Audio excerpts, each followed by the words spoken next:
Hey everybody, I get asked a lot on how to set up Facebook campaigns, what goes into them, some of the best practices, and so I wanted to break those down for you guys. So the first thing you'll do is you'll go into your ads manager and you'll go to create campaign. And from there we need to choose what you want to do. Honestly, I usually go after sales or leads.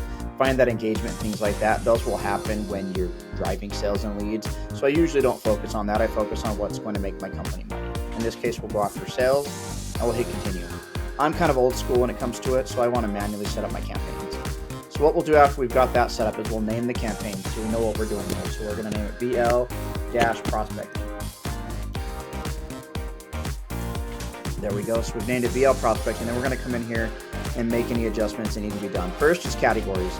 If you're going to be running ads in any special categories on Meta, you need to disclose this right here. The special categories are credit, employment, housing, or social issues. So if you're going to be running anything on there, you need to disclose that and make sure that you are in those proper categories. Otherwise, what we'll do is we will make sure that everything looks good here. We'll come down here. I do recommend turning off ABO or advanced campaign budgets. What this does is that, say you have a $100 campaign budget, what this will do is it will take that $100 and split it up into all the ad sets during the campaign. It's supposed to do it evenly, but usually it'll pick a favorite and put all the money behind that so that they won't be getting even spends or even chances to perform. So I turn that off. Next, we'll go into the actual ad set right here. The ad set is where we get to set up who we're targeting. So what I want to do right now is I want to say that we're driving people to the website. In this case, we're driving people to the website.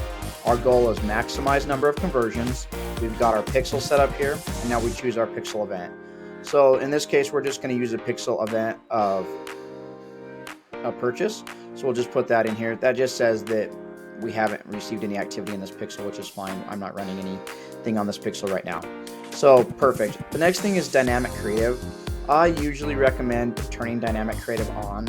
So what dynamic creative allows you to do is it allows you to run up to 5 different versions of headlines, 5 different versions of body copy, and up to 10 different images or videos in a single ad. And that allows you to do a lot of testing, do it quickly, do it easily, do it cheaply. So I usually recommend for top of funnel prospecting to turn dynamic creative on. And then it's going to take you into your daily budgets.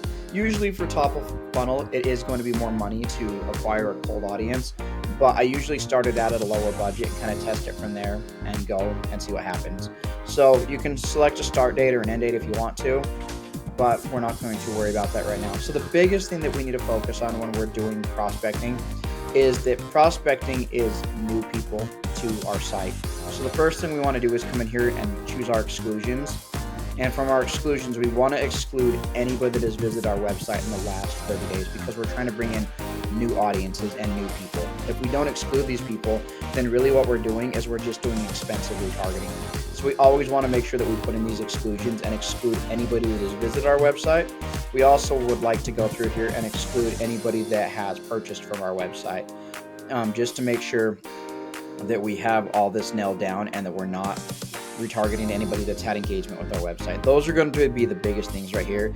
And then for your audience, you can put whatever you want. There's a lot of detailed targeting options that you can put in here that Facebook has available depending on what your audience is. But that's going to be the biggest things right here.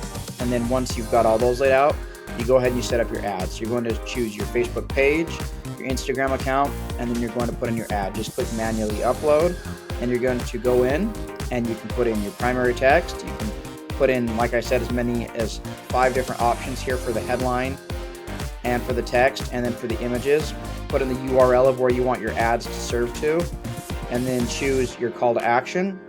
In this case, we would say shop now. And that's really all that there is that goes into building an ad. You can also put a URL here or a UTM to help you track. But honestly, that's really what goes into building out a Facebook ad. The biggest things that we want to focus on are making sure that we've got the proper goals set up and making sure that we've got our exclusion set up. Those are the 2 biggest things that will really make or break a campaign. So let me know if you have any questions. I'd be happy to help you. Otherwise, we'll talk to you later. Thanks, bye.